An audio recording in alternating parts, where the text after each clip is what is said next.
Welcome, everyone, to the Four Mothers of Women's Spirituality Online Resource Center. I'm your hostess, Vajra, and I'm the curator of the project. And today we're here with Mastress Herbalist Susun Weed. Welcome, Susun. Thank you so much. You know, I often say that if you're the master of something, you have mastery. But if you're the mistress of something, you have mystery. Of course. I should have been able to fill in that blank. You have. So I like being the mistress rather than the master. She is the mistress of herbs. You better believe it. So what I'm going to do first, Susun, is I'm going to give a little context for people to understand the women's spirituality movement and how it emerged, to give a context to our interview, and then I'll read your bio and we'll get started. Women's spirituality emerged as a major component of the second wave of women's liberation, which took place, it started in the 60s. The actual emergence of the women's spirituality happened in the 1970s and the 1980s. But a lot of people today do not know about these four mothers of women's spirituality or even about women's spirituality. And that's why this online resource has been created. These women were courageous and radical. And by radical, I mean to the root, which has extra meaning for Susun. To the root. And they developed authentic spiritual practices and experiences beyond the confines of patriarchal religion. These feminists followed their passion, their convictions, and oftentimes an inner knowing that cannot be explained by outside circumstances. And they built upon a growing scholarly, historical body of knowledge, and some brought through intact indigenous wisdom to reconnect us to the female, earth-honoring roots of human spirituality, which precedes the last 6,000 to 10,000 years of patriarchal father gods. So these feminist foremothers that we're talking to on this online resource center and other feminists help to develop a diverse spiritual orientation that is based in respect, in reverence, and relationship with all. These foremothers are not only historically significant, but they're significant because many of them are still doing their vital work today. And thus we are here interviewing with them to get their personal testimonies, their personal recollections of those first two formative decades of the women's spirituality movement, and then to see how their work has evolved and what they are doing today. So we're inviting you to meet these women via taped interviews and more interviews to be added and other resources to be added as time goes on. Today we're talking with Susun in the month of May in the year 2018. And Susun, I want to read your bio. Susun S. Weed is the voice of the wise woman tradition, where healing is nourishing. She's known internationally as an extraordinary teacher with a joyous spirit, a powerful presence, and an encyclopedic knowledge of herbs and health. In more than 50 years, she has opened hearts to the magic and medicine of the green nations, restoring herbs as women's common medicine and empowering women to care for themselves. Susun is founder of the Wise Woman Center, editor-in-chief of Ash Tree Publishing, a high priestess of Dianic Wicca, a member of the Sisterhood of Shields, a peace elder, and happy herder of her dairy goats. Her 5 books, Healing Wise, New Menopausal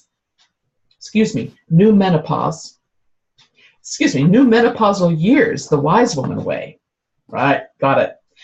Breast Cancer, Breast Health, The Wise Woman Way. Wise Woman Herbal for the Childbearing Year. And down there, Sexual and Reproductive Health, The Wise Woman Way.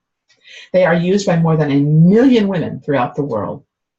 She writes a regular herbal column for Sage Woman magazine and hosts the Wise Woman website and forum at www.susunweed.com. And that's Susun, S-U-S-U-N, as in the sun, the sunlight, susunweed.com. And which the website was created by her amazing daughter, Justine.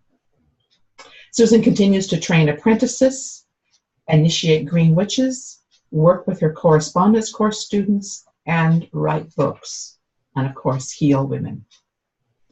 Welcome, Susan. Thank you so much. It's such a delight to participate with you in making something that started out very small to expand it and to expand it in incredible ways. After Justine had her daughter, Monica Jean, she said to me, we're going to have to make some changes. You know, every Tuesday night, you let people call you and you answer their questions, and then all that information just disappears. So I've signed you up for a blog talk show, and now you have to do this at a certain time, every single day, every single Tuesday, no excuses.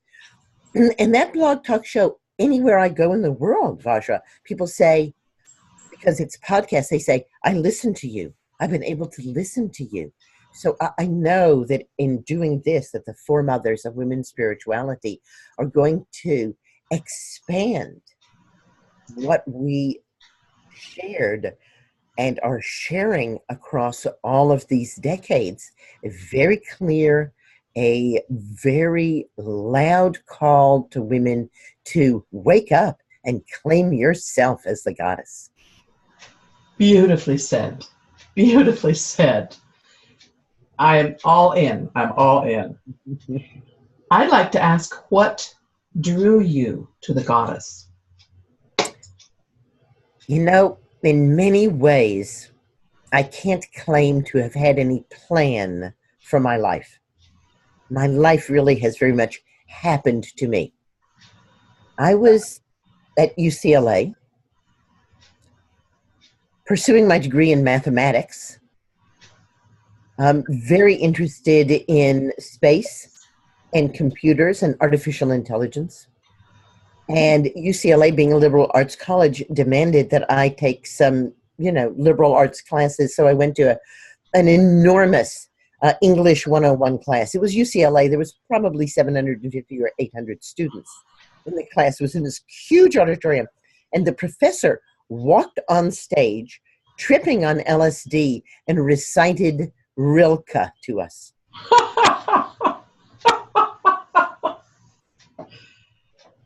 What does one do when one suddenly realizes that you're not being part of life, but you've taken a step outside of life to be at university?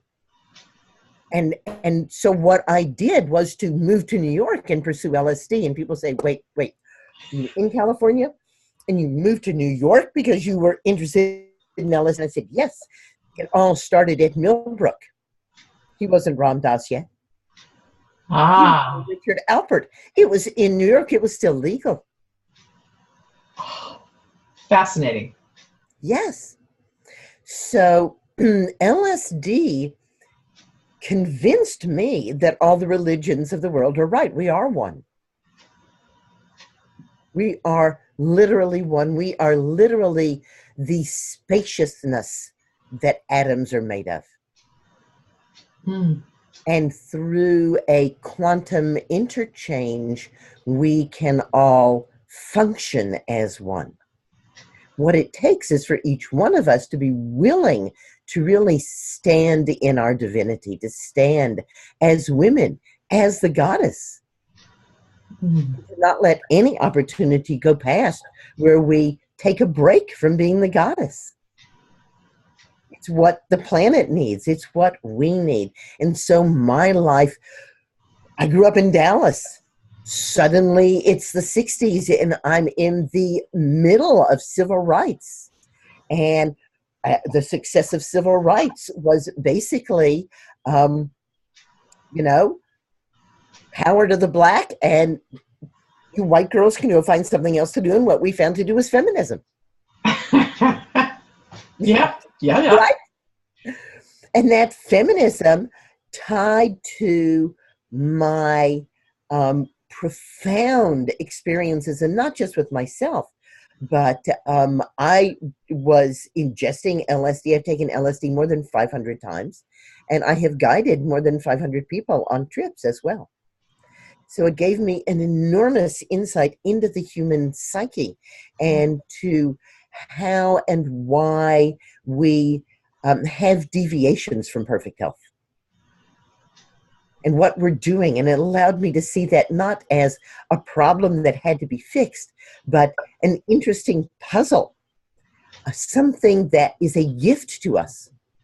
Very much in the way of Aikido. If someone is punching you, it's not a threat, it's a gift. What are we going to do? We're going to put that gift down over there. We're not going to hurt ourselves with it.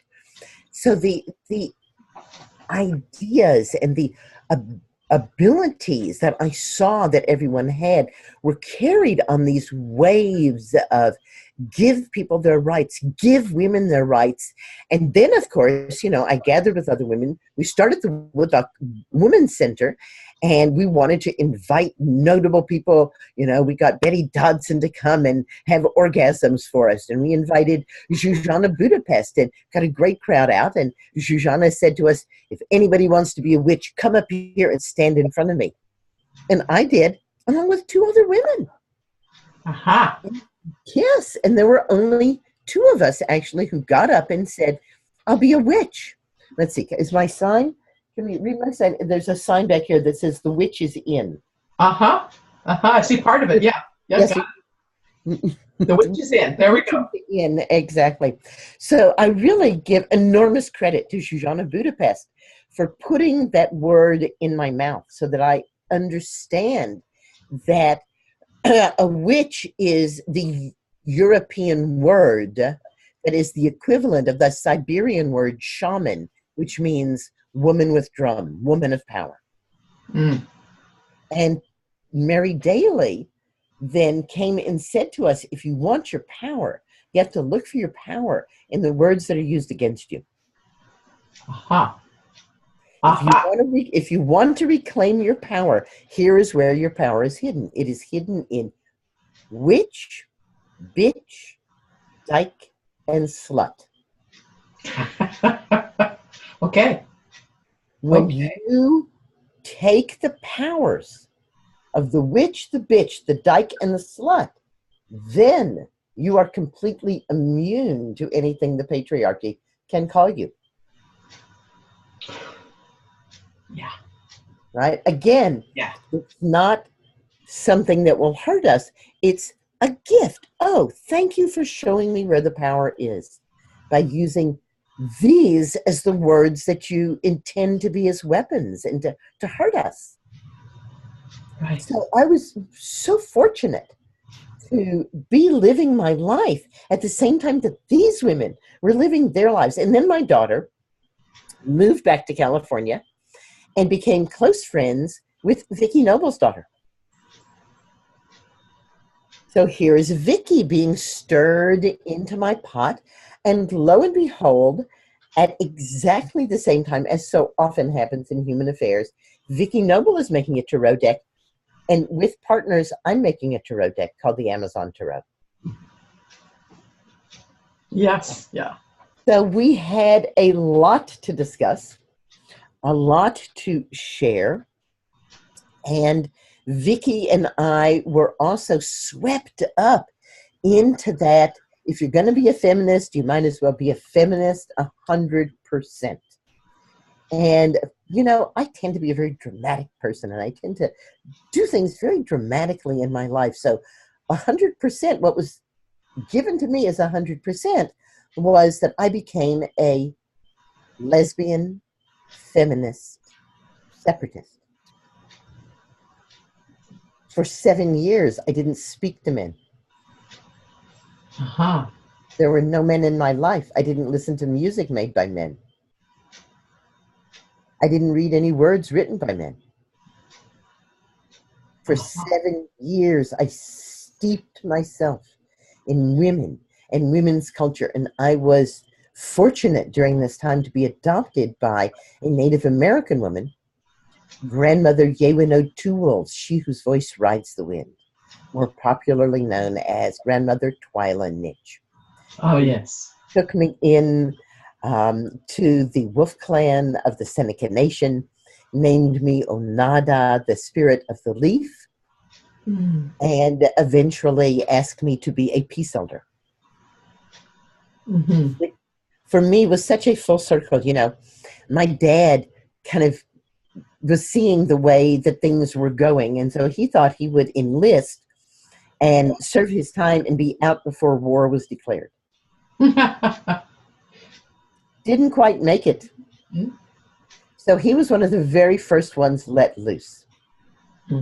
Even before the official declaration of the peace, he was let loose, and he and my mom got busy. That's how I'm at the leading edge of the baby boom, being born at the very beginning of 1946, right? Uh-huh. Uh-huh.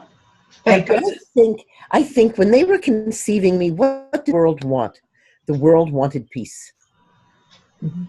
I think everyone on this planet wanted peace when they were conceiving me. And I truly feel that in my DNA, there is this worldwide yearning for peace, peace in our own hearts and peace on our planet. And so to be adopted into the great peaceful nations, Mm-hmm. to be given the teachings of peace, for me was another turn of that spiral of that women's spirituality, of being the goddess, of who can I be? How can I really be all that's available to me? Mm.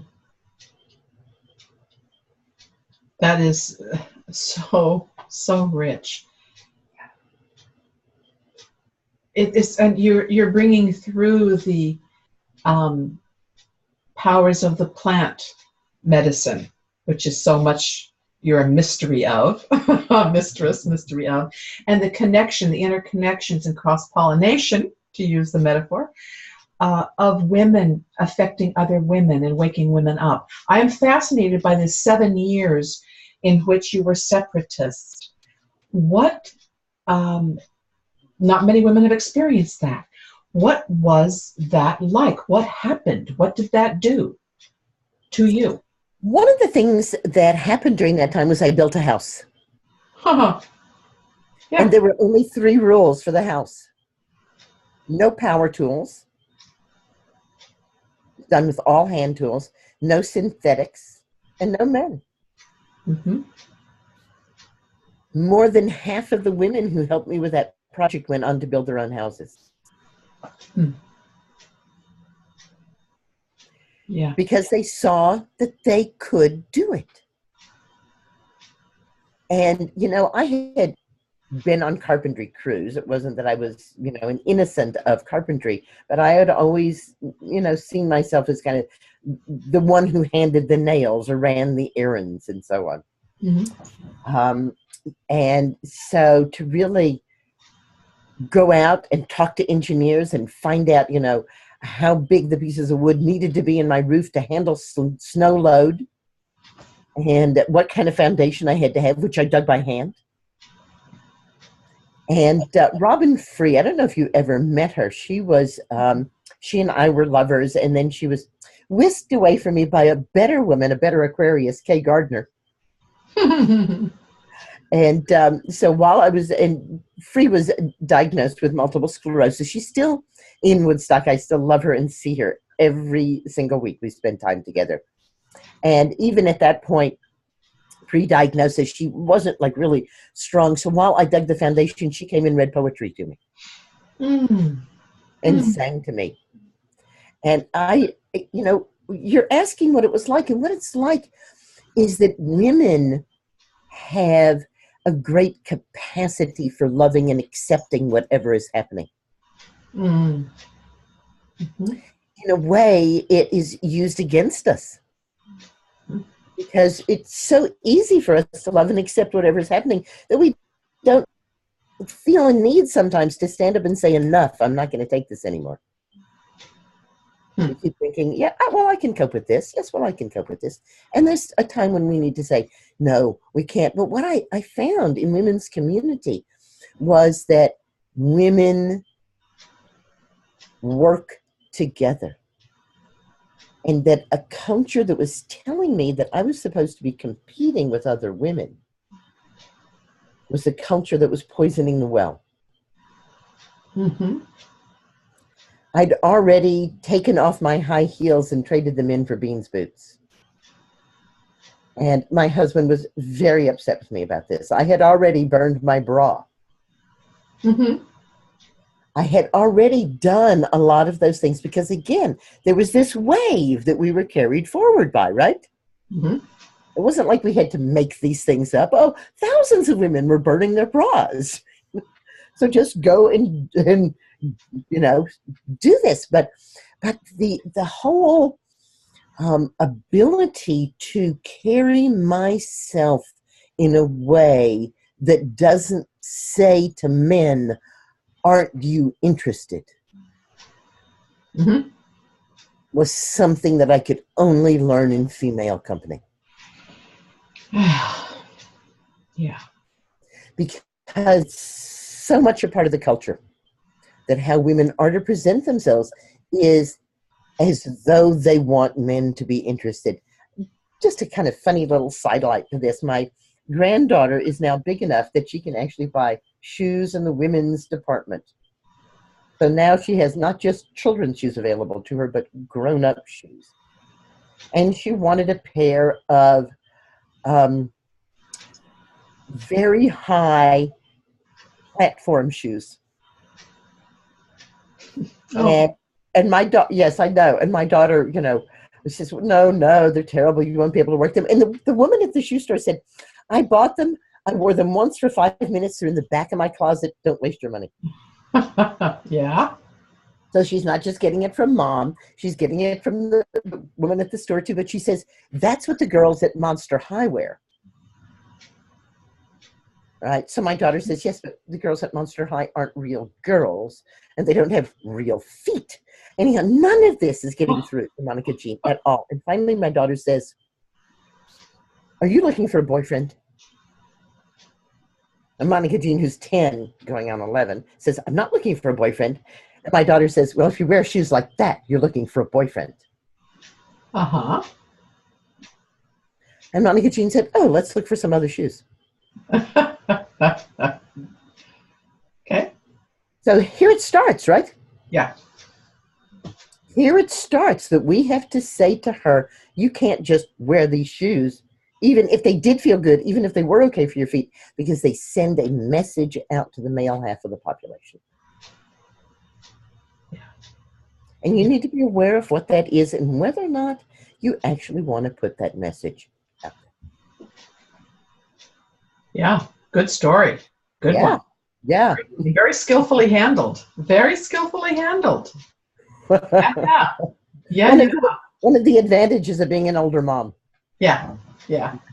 You have a lot more life skill for negotiating those tricky things with your children. Yeah.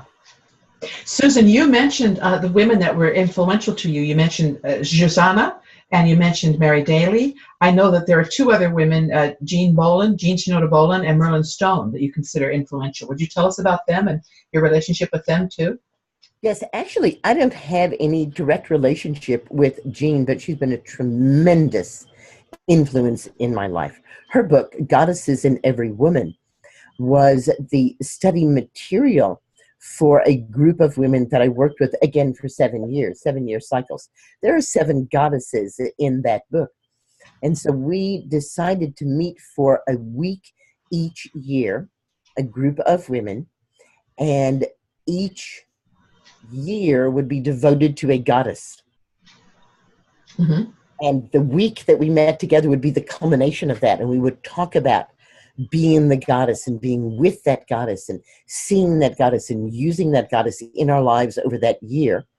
And we would have a big ceremony in honor of the goddess. But also in that week, each day of that week was devoted to one of those 7 goddesses.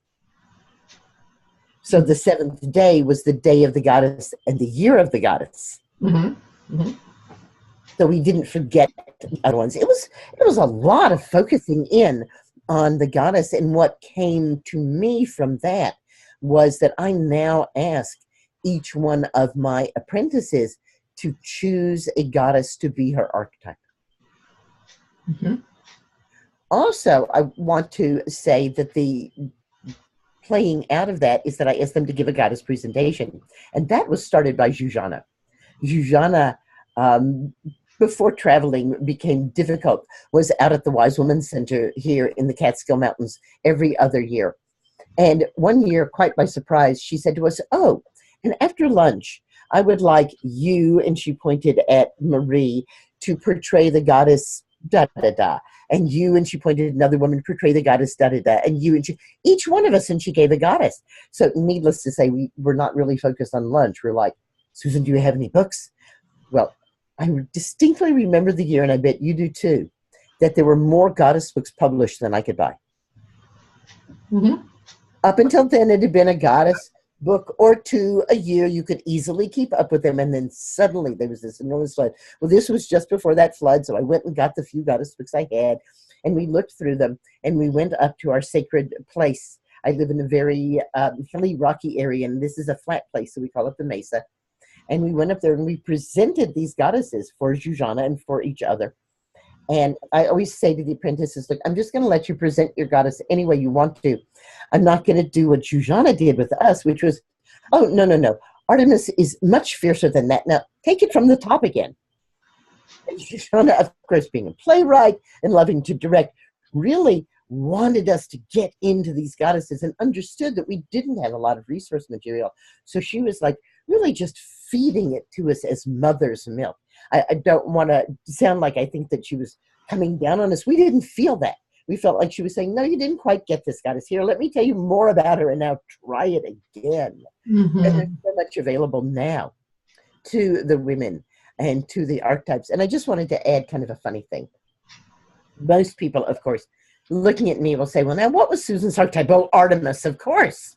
What other choice is there? The woman who runs barefoot in the woods with her goats, I mean her deer, right? And the one who is the goddess of the woman in labor, the goddess of the woman birthing. I do so much with midwives and with childbirth, and the goddess of herbs and herbalism." And so, of course, I felt of those 7 goddesses that Jean Bolin offered up, Artemis was really the one that I like just took to heart and said, "Yes, this is me. I am very much Artemis." But as I got past menopause, and then past being a baby crone, I think of the baby crone as 45 to 65, I began to realize that I needed a postmenopausal archetype. I needed an older goddess. Artemis is fine, but she just was a little, Young. not quite there for me.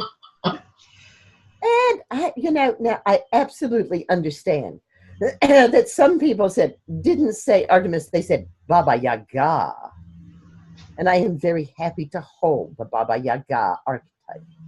And I'm very happy to be the angry woman who teaches women how to use their anger. I have no problem with that. But your goddess archetype is for you. It's not for others.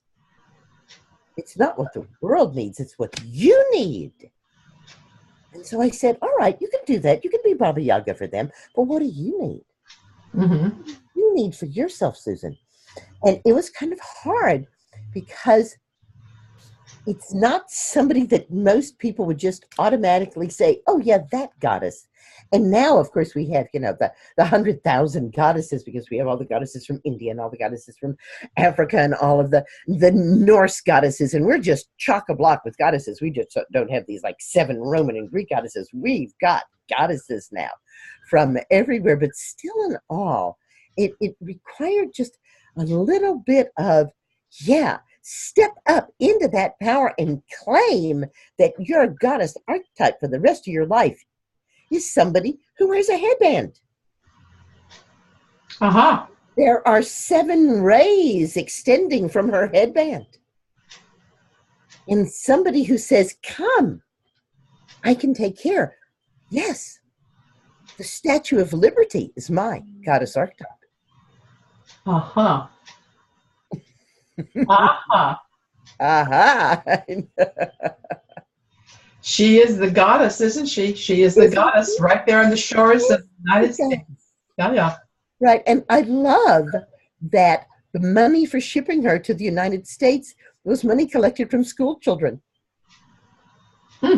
And then when she got to the United States, she stayed in her crate for a very long time because there wasn't money, federal money, money, political money for making her base. And the School Children of America collected money to make the base for the Statue of Liberty. So she's standing on that collective effort that is so much, to me, the keynote of women. Women work collectively to nourish. That's beautiful. Yeah. That's beautiful. I had no idea that picture of that about the Statue of Liberty. That's beautiful. And I just got a book from the library, from the children's section, called Her Right Foot, and it talks in great detail about the Statue of Liberty, and it says, but even people who know a lot about it haven't looked at her right foot. And they take us right down, and look, her right foot is not standing on the ground. It's lifted up because she is walking. Oh. Cannot stand still. If you wish freedom, you can't stand still. Oh, wow. I did not know. Right? Yeah. Yeah. Tell us what you're drinking. Linden infusion, the world's best anti-inflammatory. You know what? Turmeric doesn't work for Americans. Linden works very, very well to quell inflammation. I usually drink Linden once or twice a week as my daily beverage, just to make sure that there isn't any inflammation. And now there was a fourth woman you asked me about, and her Merlin name Stone. Merlin Stone. Merlin Stone, of course, when God was a woman. And Merlin Stone, I actually did have a close personal relationship with, because she was able to come here and teach. And like Shoshana, for many years, she came every other year to teach, and she had favorite spots where she would come. And she would read to us from, she would have us read the book of goddess stories that she and her daughter put out. Ancient Mirrors of Womanhood. Ancient Mirrors of Womanhood. Mirrors of Womanhood, exactly. And again, that opening, that expanding into all of those different goddesses. Of course, for me, the book was When God Was a Woman. And I've heard her speak about that, about how, she was at university, and this was what she was going to do for her thesis, was going to talk about the goddess. And everybody said, Merlin, there was no goddess. What do you mean, goddess? Well, just crazy. And she said, no, there was. And how she would go to bookstores looking for information, and the book that she needed would hum. Wow. And one year she overlapped with Shoshana, and she was talking about the book humming. And Shoshana said to her, that's the oldest of women's spiritual rituals, is to hum together. That hum. I said, yes, I've heard that hum. I have a guide who lives 30,000 years ago, and the women hum. I said, I've heard that hum. I've been part of that hum. And Shoshana said, that hum is still humming 30,000 years into now. We can still hear it. Susan, I intuited that when I started doing circles with women, not being trained in ritual back in the late 80s, mid-late 80s. And I would, in order for us to attune, I would just always hold hands and make a humming sound. I mean, it's so natural. It's so fundamental. It's so real. Yeah. Once we learn that what we're doing is cooperating, the hum arises. Yeah. And Shoshana reminded us it's the sound of the bees. Who are separatists. And work together. At the end of the year, the bees say, all boys outside die. Only the girls overwinter. So they really are the separatists. And how interesting that hum, that natural, spontaneous hum, is sound of women working together to nourish and to be part of the wholeness that extends through all of life. So Merlin, in a way, I think that many of us feel that it was Merlin's incredible courage that seeded our courage. Okay. She was willing to stand up to those boys at university and say, yes, there was a goddess, and I am going to find her. And so now when we look, at those little goddess statuettes that are found all through Anatolia, and they say pregnant women, and we go, oh, please, please, would you have some postmenopausal woman take off her clothes for you? Right. Right. These are not pregnant women. Hi. These are postmenopausal goddesses. This is to remind us that the power to the crone. And we're not just talking 1 or 100. We're talking hundreds of thousands of these little images of the crone goddess, the wise woman who is at the center of the grandmother hypothesis. Kristen Hawkes used to be at the University of Utah, says that what makes us modern humans is an upright posture, a big brain, and menopause, the postmenopausal woman. Uh-huh. The grandmother hypothesis, she says, the postmenopausal woman is the driver of our culture. We have never had as many postmenopausal women alive and healthy and doing their work and doing business. And that's what this is about. It's not archiving what happened in the past. It's saying, we're here. We haven't left. We're the grandmothers. Listen up. Who can add anything to that? That is right on, spot on. That is, take that in, young women. Take that in. Take that in, men. Respect the menopausal woman, the woman of wisdom. Absolutely. The postmenopausal woman, right? Not just the baby crone, but the crone in her power. Postmenopausal. Postmenopausal. Yeah. Baby maiden, birth to 5. The power of the maiden, 5 to 10. The end of the maiden, 10 to 15. Or somebody said lollipop in one hand, cigarette in the other. Neither one very healthy at all. Then the beginning of the mother, 15 to 25, the ideal time to give birth. And in most indigenous cultures throughout the world, that's the time women are giving birth. 15 to 25, the beginning of the mother. Of course, the grandmothers are taking care of the kids. Mm-hmm. Right? 25 to 35, the power of the mother. Still pretty good. 35 to 45, the end of the mother, when a lot of women in the United States are waking up and saying, I think I've almost missed something. Let me have a baby. Harder, but still doable. Then 45 to 65, baby crone. 65 to 85, the power of the crone. And 85 to 105, if we want to, we can sit back and let the apprentices take care. Okay. I'm on board. Yeah. I'm on board. Susan, I wanted to, that's a beautiful picture. That's the, I want to bring you to the, well, you said you had 500 LSD trips. I'm sure you talked with plant medicine. And I'd like to know, maybe from that and also other experience that you have, how is the goddess related to herbal medicine? Well, let me evoke for you the very first goddess conference that I went to. Oh, yeah. And that was where I met Mary Daly. It was in Boston. And everybody who'd written one of those few books that I had was there. And so I was going to go. I didn't have any money, but I was going to go. And I convinced somebody who had a car to take me. And we packed food with us. And we slept in the car. We really didn't have any money. So we couldn't rent a room, but we were at this conference and we were able to pay to be at the conference, even if we had to sleep in our car and even if we had to bring food with us. And I was horrified. I was horrified. I was shocked. I was in tears.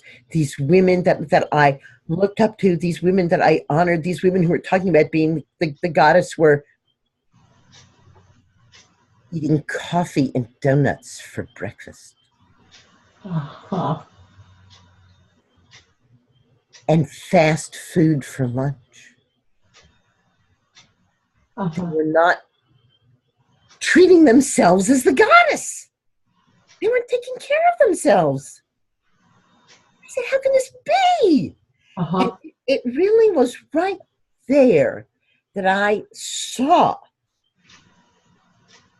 something that I could do and something that I wanted to do. And that was to remind everybody involved with plant medicine that we're sacred and the plants are sacred, and remind everybody involved with the goddess that they're sacred and they deserve to take care of themselves. Yeah. And that these two things are not separate. Being spiritual doesn't mean what to suffer, as Jean Houston put it. Let's see, we have the ecstasy of agony with Jesus, and then we have the agony of ecstasy with Buddha.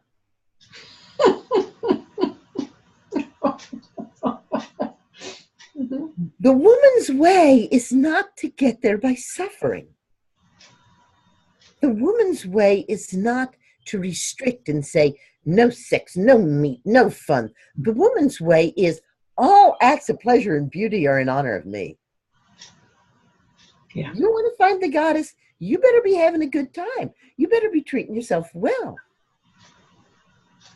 You better be saying that this is a temple. And if we want to decorate the temple with banners and beauty and so on, then we want to decorate this temple with banners and beauty, and that means plants, not drugs. Mm-hmm. Got it. Yeah. So for me, it's always been linked. And I'm very grateful that I have the opportunity to, throughout my life, keep pulling these threads. I talk about reweaving the healing cloak of the ancients. And that the work that we're doing is the reweaving of this cloak. And I sense that there are places that would go off into their own little thing. And there are those of us, many of whom you're interviewing, who pull those threads together, pull that so that it makes a real strength to the cloak, not a division, but a way that we seek to join ourselves together. Yeah. Yeah. Oh, yeah. I am so enriched by what you're saying. And the women I have been talking to in these Four Mothers, it's incredibly rich, the weave you're talking about, how unique each woman's perspective is, how needed it is, how stimulating it is, how wise it is. And you bringing the wisdom of the herbs, the plants, taking care of the body, and doing it without suffering, stepping away from the male suffering paradigm into pleasure, into partnership with nature, with the plants, with the body. But this is what we need to hear. Yes. This is what young women need to hear. Yeah. I talk about the heroic tradition of healing, which says no pain, no gain. Yeah. And I represent the wise woman tradition, which says no pleasure, no treasure. Good. Yeah. Yeah. Right. So we don't have to hurt ourselves in order to be well. No. And the plants are so happy to help us. The scientific tradition likes to measure, and if we don't measure up, then we get fixed. The heroic tradition balances and cleanses, both of which are anti-life. And the wise woman tradition nourishes the wholeness of the unique individual. Now let me go back a little bit, because I could see that you went, what? And most people do, like, how can balancing and cleansing be anti-life? Well, let's think about it. What word have you heard most frequently during your lifetime before the word ethnic, before the word cleansing? I gave it away. Ethnic. Ethnic cleansing, yeah. Ethnic cleansing, right? So cleansing is war. Uh-huh. Whenever we cleanse, we are making war on something.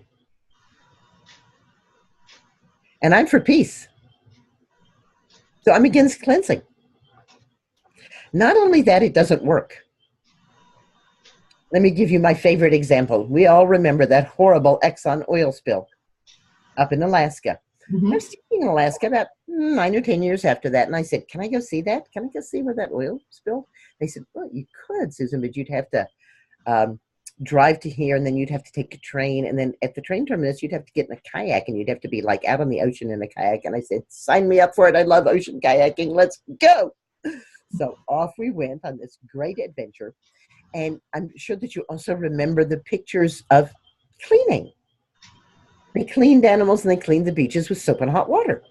Mm-hmm. So we're kayaking and we come into the cove where there's still actually people there overseeing, how's it going? And I said to them, all those animals that you cleaned with soap and hot water, how long did they live?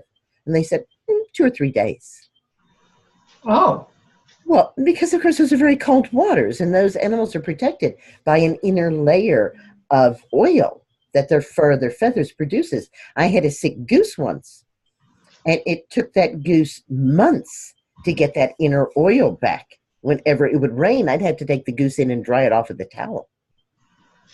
Uh-huh. So putting these animals back in those cold waters, they, of course, died. And the beach, I got to tell you, that was the cleanest beach I'd ever seen. 10 years later, there was nothing at that beach. Nothing. It was dead. Now, you know how, if you look at a map, a cove might look like this. But if you're in a kayak, the cove looks more like wiggledy, wiggledy, woodledy, woodledy. So we got back to our kayaks and we went around a little headland and we came into a little inlet there. And people had not cleaned that. They had nourished it. Mm-hmm. The amount of oil that the Exxon spilled is not greater than the amount of oil that is put out from cracks in the ocean floor every 24 hours. There's huge amounts of oil just seeping out of cracks in the ocean floor. And so we have to ask ourselves, why doesn't the ocean look like a parking lot? If there's this huge amount of oil seeping up out of cracks every day, shouldn't it all just be floating on top of the ocean and make the ocean, just look black? And the answer, of course, to that question is there must be something in ocean water that eats crude oil. Mm-hmm. Mm-hmm. And so these people found what that organism was that eats crude oil, created a fertilizer to maximize it, and fed that organism, which then came in, ate all the crude oil, and left a beach thriving with seaweed, baby fish, bivalves. Because cleansing promotes death, not life. Amazing. Amazing. Amazing. Yes. Yes. Yes. Yeah. Cleansing says there's something that is useless. There's nothing that's useless. Right? The apprentices are not allowed to use the word dirty. Nor are they allowed to use the word clean. They can sweep the floor, but after all, dirty, that's what the plants grow in. Since when has that become? So somebody wrote a bad review. She said, "I don't want to take classes with Susan. She has dirt under her fingernails. And dirt on her feet." And I am very proud that I have dirt on my feet and dirt under my fingernails. And I suggested that you should not study with anybody about herbs who doesn't. It's dirt under her fingernails, right? That reminds me, in the myth of Inanna, Enki saves Inanna, who's gone on a meat hook underground, takes some dirt under his fingernails, makes 2 little beings, and sends them down into the underworld, and that's the only thing that could rescue her. That's right. The dirt is what does it. And then balance. Well, let's all be balanced. Now, please breathe in.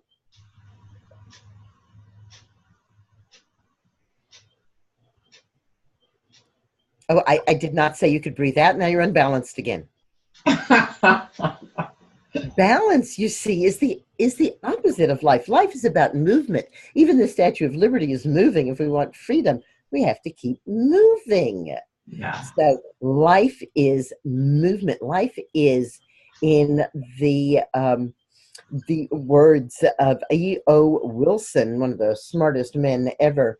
Life is about dynamic disequilibrium. Mm-hmm. We think about it. There was the Big Bang.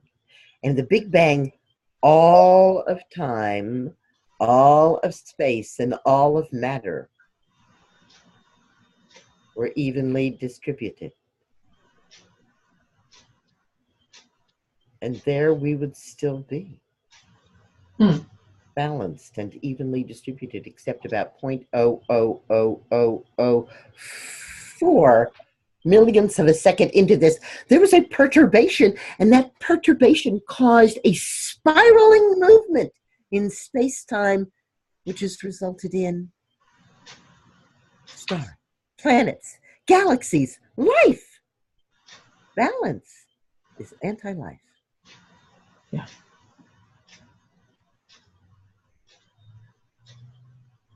Yeah. Yeah. In fact, EO goes further and he says, don't bother looking for life on a planet with an axis upright. See, our axis is tilted, and that creates more dynamic disequilibrium. Mm-hmm. These are the perfect conditions for life. Beautiful. Oh, definitely a wise woman, EO. Oh, yeah. Oh, yeah. Oh, yeah. Those are paradigm-busting understandings. Yes. Yes. Yeah. Yeah. And especially when we stop trying to cleanse ourselves, when we give up the idea that anything about us is toxic. And when we stop trying to balance our lives. Life is not meant to be balanced. You have a baby, you're going to be paying most of your attention to the baby. Yeah. Goes in cycles and seasons and waves and waves. Exactly. Just as I've been saying throughout our talk, that I was fortunate and blessed to be carried by cultural waves. That, at each time I got on my surfboard, boy, there was that wave ready to carry me right along and to show me and help me and support me on my way. So nourishing. We just saw you nourish yourself with the linden herb. Just give the viewers a little sense of how we can nourish ourselves. Nourishment is a three-legged stool. There's obviously what we eat and drink. It's a very important part of nourishment. But an equally important part of nourishment is simple ceremony. Mm-hmm. And simple ceremony is lacking in modern American life. It's one of the things that I ask people to put back into their life and to put those simple ceremonies back in as practices. They don't have to be per se religious practices, but they are because they're sacred, because ceremony in and of itself is sacred, and it reminds us of sacredness. It's not like we have to do something to be sacred. We already are. We just have to remember. It's like chi. If I say breathe chi in, is there just chi in that breath? No, of course not. There's been chi in every breath you've ever breathed in. But that one you focused on and you said, yes, let me really have the chi there. So that simple ceremony nourishes a very human part of us that even has this concept of sacred. The concept of sacred arises from our wrench away from nature. I spend a lot of time in nature, and I see that everything that is in nature has no sense of sacredness. It has only a sense of beingness. When we made that disconnect, we gave rise to sacredness, because it's the sacredness that allows us to reconnect, to be as all of the rest of life is. So we nourish that through simple ceremony. And then the third leg of that stool is being heard. And this is one of the great teachings of peace from the peaceful nations. The great peaceful nations say that the person most likely to make war is the religious leader. Mm-hmm. And so they do not allow any religious leaders Mm-hmm. because they make war. After that, they say the person most likely to disturb the peace is the person who feels unseen and unheard. And I think each one of us can relate to that. Mm-hmm. That if we feel unseen and unheard, well, yeah, then we're going to disturb the peace because we need to be seen and we need to be heard. I remember a poem by Mary Jo Hardjo, a Native American woman, and she said, how can I even begin to tell you what is going on when you have taken my culture, taken my language, and taken my tongue? So we want to understand that being seen and being heard is a critically important nourishment. And a part of women's spirituality is giving us back our culture, giving us back our language, giving us back our tongue. Because it's not just Native American women, it's women that cultures all over the world have done their best to keep from speaking up and speaking out. And thus, as women, most of us feel unseen and unheard. Certainly individually, we may have found a way to be seen and heard, but when we connect with all women around the planet, then we really get a sense of what's going on there. Talking stick, thus, is the great tool of peace. And it was the gift, the onus, the job that grandmother gave to me, which was that I was to do talking stick every day of my life. Every day of my life, I was to sit and I was to listen to people. I was to listen to what women had to say, what people had to say. I was not to teach a class until I had held talking stick. Mm-hmm. And I have learned so much from that deep listening. And people hold the talking stick and they begin to cry and they say things and they say, I had no idea I was going to share this. I was going to say this, but I need so much for this to be heard. And the safety and the sacredness of the ceremony of the talking stick gives us that nourishment. Yeah. Yeah. Yeah. Now, nourishing herbal infusions are my hobby horse, my big thing. If you get nothing else from Susun Weed, I hope you go home and drink nourishing herbal infusions. Mm-hmm. Nourishing herbal infusions are my way, in an easy way, in an inexpensive way, in a pleasant way, to get people to nourish themselves. Because there's so much conflicting information. Eat your food raw. Don't eat your food raw. Right? Drink milk. Don't drink milk. Eat meat. Don't eat meat. Right? Eat wheat. Don't eat wheat. I mean, I could go on and on and on. We all know how confusing it is. So what I say is don't change your diet. Let your diet change you. And the way your diet is going to change you is by drinking nourishing herbal infusions. You take 1 ounce of dried herb, you put it in a quart jar, you fill it to the top with boiling water, screw a lid on it, and go to sleep. 5 minutes. It's really easy. When you wake up in the morning, you strain that right into another jar, squeezing the herb to get all the liquid out of it. Put the herb in your compost pile or throw it outside, and the liquid that you have is your nourishing herbal infusion. Now, by using a large quantity of herbs and by getting your nourishment from your herbs, you are getting vitamins, minerals, proteins, polyphenols, catechins, all kinds of interesting things that you simply can't get any other way. So let me brag just a tiny bit. I have a correspondence course student, and she's always had, she's always had a rough deal with her body. From childhood, it's been difficult. And she has an organ transplant, which means she takes anti-rejection drugs, and she's very anemic. You remember the commercials on early TV, you have tired blood. Right. She really has tired blood because her iron level is so low. And this has been going on for years and years and years and years, and there's simply nothing that the doctors can suggest. She said, I even tried, I tried, herbal stuff. I said, yeah, I know. You bought the stuff that they sell in the health food store. If you actually look at it, you'll see it's an iron supplement with herbs thrown in. And because it is an iron supplement, not just from the herbs, it's not going to work for you. So I suggested that she start drinking nourishing herbal infusions, especially nettle. And she called me back 6 weeks later, and she said, my iron level has doubled in 6 weeks. Mm. Mm-hmm. What's going on here? What's going on is that by making these nourishing herbal infusions, we are feeding our body with the original message of health.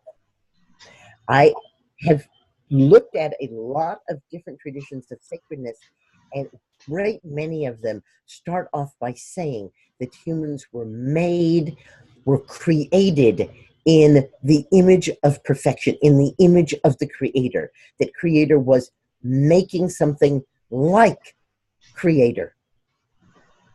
And so I said to myself, what's in between me and that perfection that I'm made in? And the answer is nourishment.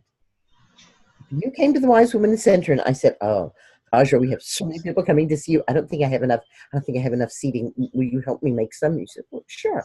I said, okay, well, I've got some boards out here. It's true, they've been out in the rain for, in the winter for 3 or 4 years, but I think if we sawed the ends of them off, and they're not too bad, and I guess we'll need a hammer and some nails. Well, my hammer, okay, it's kind of rusty, and well, let's wrap some tape around the handle because that's broken, and the claw, it's not very good, but nails, yeah, oh, over here's a can, oh, filled with water, and the nails are bent and they're rusty, but, we could cob something together, right?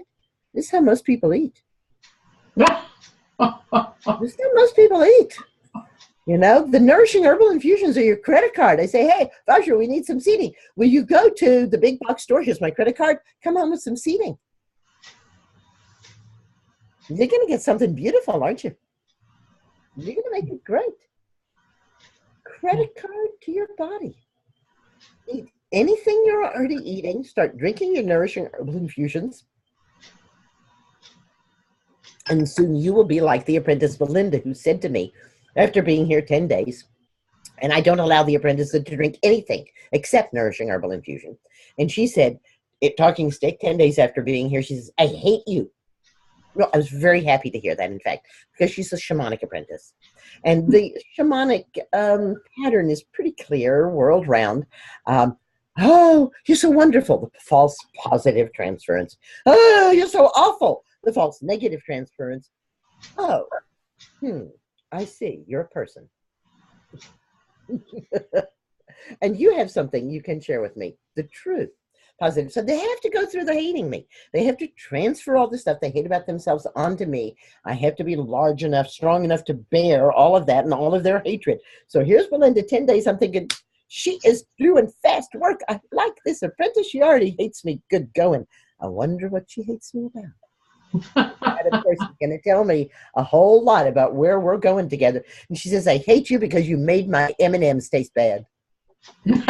All right. That's a new one on me. And she goes on to say that she didn't realize that I consider dark chocolate a food group, and that each apprentice group has a 5-kilogram bar of dark chocolate dedicated to them. So she didn't know that. So she brought M&Ms with her to satisfy her need for chocolate. And she had finished her first big bag of M&Ms, and she opened the second one, and she thought somebody had done something terrible to it. She said, because when she opened it, this vile smell came out of it.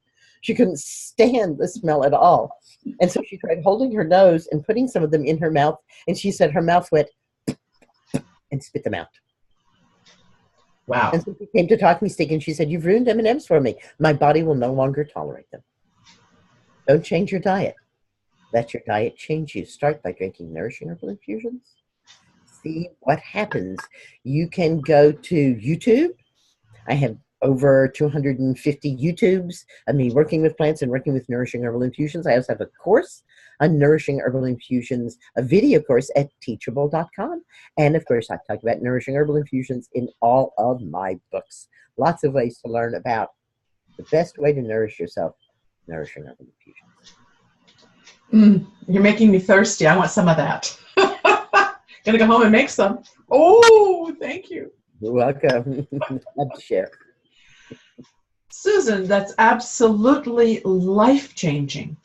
What you have given here in just, what is it, a short hour, is absolutely life-changing. People need to grasp it, take it, and run with it.